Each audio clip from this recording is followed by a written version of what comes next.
Present? Alright, that's that one. And that's that one. Wanted to pass this around too. This is a piece that was worked by one of the locals, same guy I got the float copper from. His mom was running a stand. So he tumbles it. You can find him online. His name's Kenneth. What is his last name, Pete? You know? Oh, I'll find his last name. That's it. That he tumbles that. You can buy it right from him online. And this is a piece of Mohawkite I bought from him. I didn't find any Mohawkite, but it's a copper silver hybrid. I wanted Mohawkite so bad. I bought a piece. It's a national park. I believe it is a historical. It's a history. That's correct. Yep. And there's tons of dumps. They're everywhere at Quincy. So Knowlton was the last mine we did, as I said, and Knowlton had some of the same stuff. I mean, it was, that's a pretty heavy chunk. You bought this one too? I bought both of those from. Right. I got this from a local. I traded some Beaumont and Phoenixville stuff for this. This comes from the Mass C mine. That was one of the collectors that were there, a local guy. I traded him for that. I was happy about that. And there's a rock shop it's the Walmart of rocks. This guy got everything. There's just shelves and shelves that his grandfather collected of copper, and this is the stuff I got at that rock Walmart. His grandpa collected all this for all his years. He had nice pieces too. So one day we decided we were going to do some sightseeing. So we decided we're going up to Copper Harbor. It was the day before it rained. Went to Copper Harbor. Beautiful, great. There's some restaurants up there. We had a great time. Place is hopping. It's like if you got that Jersey Shore kind of feel. Everybody is there to go on the beach and go surfing. They're actually surfing. Surfing in Lake Superior. We witnessed it. Windsurfing, regular surfing, people diving, people beaching and laying out. I mean, it is cold. It's clear though too. The water is clear. So we went to Copper Harbor. We appreciated the conglomerates. There was a lot of conglomerates around there, and that's where some of that amalgamoid formation was up there at Copper Harbor. Just beautiful, just stunning.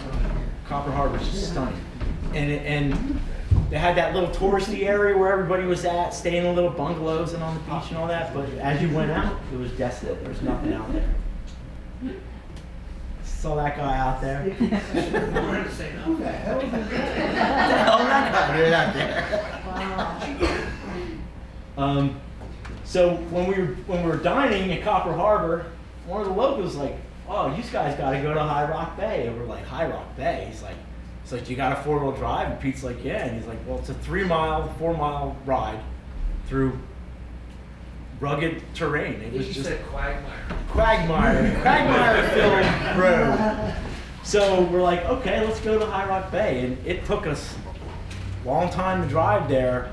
It was only 3 miles to get there, but it was so slow, and we were like going over. There was ruts. They weren't filled with water at the time, which we were grateful for.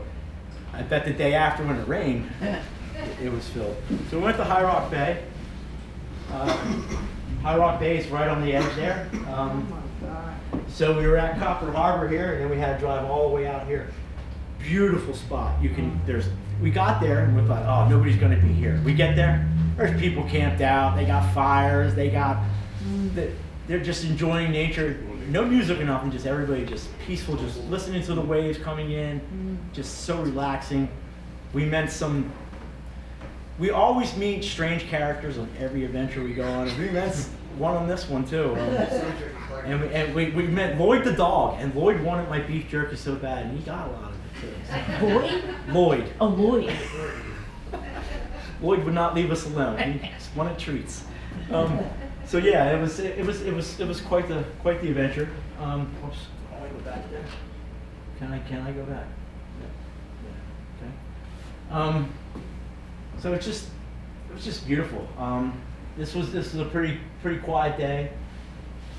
It's just stunning. I mean, could be a painting. It's really just great photo. We walked around for a while. That's Superior? I was just gonna That's ask Lake that. Superior. Yeah. Yep. Lake I Superior. can see why it's Superior. Yep. Yeah, all those rocks. So look at all those rocks there. Oh. Look at all those rocks. So You didn't go looking for agates, did you? we were looking. We didn't find any agates. I mean, we went looking for euperlites, Super. but they were hard to find. I did find one euper one night. Ah. It wasn't at this site, but I did find a euper. Very grateful to find one. You know, we were picking up rocks during the day, going like this. Is this a euperlite? Is this a euperlite? We were finding it. But I'll tell you what, as it got darker, everybody and their brother was out there. They have scoopers that pick up the rocks. They have their lamps. Everybody's out there. It's picked over, so you have to really do your due diligence to find it. What about data lakes in that region? Everybody goes crazy over this data light. That was like the quintessential thing to find. We saw some data light. We saw people that were buying piles of material that supposedly would have data light in it. But I didn't find any. Did you find any? I didn't find any myself It either. looked like ugly peanuts. But they go nuts for it. And It what? It looked like ugly peanuts. when we went, Ugly Polish them. yeah, when we went to Mohawk Mine, that was the big draw. It was either the Mohawkite you could find or these agates that had the copper in it. But An agate with copper? agate with copper at the Mohawk Mine. That was the big draw there. Everybody was looking for that stuff. But again, it was raining. It was pretty rough. We didn't stay long for that when we went to Cliff Mine then. What was this one called? That's the Mohawkite. Yep, that's Mohawkite. So a couple things too about collecting. If you're gonna do this trip, be prepared. Boots. You're gonna want gear. Your knees are gonna take a beating. Your back's gonna take a beating because you're constantly gonna be scanning, and you're gonna be down, and you're gonna be digging. You're gonna be either digging with a little trowel or your pick. Your pick's your best friend, and get something to put your pick in on your belt. Pete made some make do ones that we had. We didn't think about that. You're gonna be down on your knees constantly. You're gonna be bending. You're gonna be going down like this digging. If you don't have a pinpointer, you're going to be scanning with your detector, or you're going to be holding your detector like this trying to scan. A bucket, obviously backpack, spray bottle if you want to clean your stuff up. Just basic collecting stuff like you do around here. But just be prepared. You're going to be bending. Your knees are going to take a beating. Get some pads. Collecting etiquette. They interfere with each other. I'll tell you what, nobody was wearing headphones. Like everybody was like, headphoons? We ain't wearing headphones. One guy was giving Pete a hard time. Aren't you gonna put any headphones? He's like, I ain't wearing no headphones. They were like, beep, beep, beep. You know? But you have like 30, 40 people all going, beep, beep, beep, beep, beep, beep. That's all you hear. It's like, it's maddening. It just drives you I wonder nuts. how the birds above. Didn't see any birds, but we saw birds on the road. We saw cranes, but yeah, it's just etiquette when you're swinging it. You never leave it like this because the sense signal interferes with everybody else's. But there was always that one guy. He'd come near you and he'd be messing up your signal. You couldn't collect, and he was like looking at you like you were doing it. You're like, you came to me, you know. Always that one guy. So he's going here. So now that you're metal detector experts, are you going up to Cobalt to collect? It's on the list, but I'll tell you what. If somebody said to me, "Hey, let's go to Kennewaw again," I'd be all about it. I'd go tomorrow. Let's go. Well, registration is going to start in a couple weeks. In April, they normally post to sign up for these digs if you want to do these digs. That'll be in April. A couple more slides yet. We went to McLean State Park. That's where I found my Uper. Beautiful sunsets. This had some sandy beaches, some rocky beaches. One day it was 30-mile-an-hour winds, 30 to 40-mile-an-hour winds, and the surf was like 3-foot waves, and people were surfing it.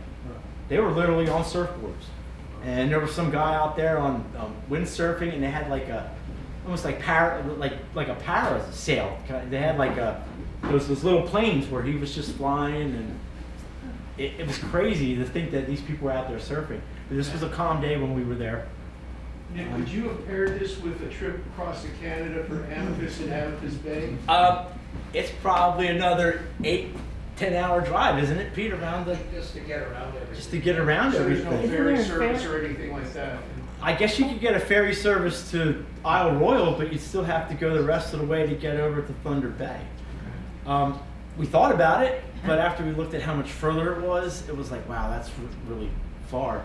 That just looks like just such a beautiful beach to be on. You can see the surf. It was pretty windy that day. But it's just a beautiful sandy beach. McLean State Park is really, really gorgeous. Again, sand everywhere. There's hardly anybody there that day. Nobody was there until it got dark, and then they were all out looking for ukuleles. Again, rocks are just washing up, tumbling everywhere. And look at how high that surf is that day. That's that day. And the water's cold, as Ted said. The water is cold, but it's clear. Is that a So, lighthouse no on bottles? this? That's a little beak. Yep, a little lighthouse there. That looks like just about any tropical island, really, you could say, but it's not. How do you leave it? You went from here, which way? 80 or what? We went across Pennsylvania out towards Pittsburgh, went up into Ohio and into Michigan. We're only in 3 states. In Ohio, we were only in, 2 hours, if that, across it? Yeah, it's 8 hours from here to Michigan. And then- Last one was the Calumet Waterworks. Michigan to Michigan. There's all kind of, you can find agates and euprolites there. The water is so clear again, it's just clear. And this is on the west side of the peninsula. The east side's where they dumped all that stamp sand. It's probably not, we didn't go over there, but that doesn't seem like the nice part. But the west shores are beautiful. Something I didn't know either. Lake Michigan has sandy beaches and giant sand dunes and just everybody just floating around in tubes. And then you look on the other side, Lake Huron, and it's all rocky and craggly and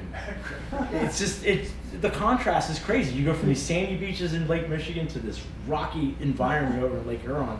And then you go to this beautiful Lake Superior, which is its own ocean and its own sea onto itself. It's amazing.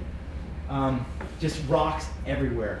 Calumet Waterworks, real close to where we were staying. Only took us 15 minutes to get there. Not even that. But again, the water is so clear and cold. That's the end. Oh. Any questions? Hope I didn't talk too much. That's wonderful. It's really, Yeah, you can come up and see the sample of copper I have here. If you don't have any questions, feel free to hang out and socialize for All right. a little while. Cool.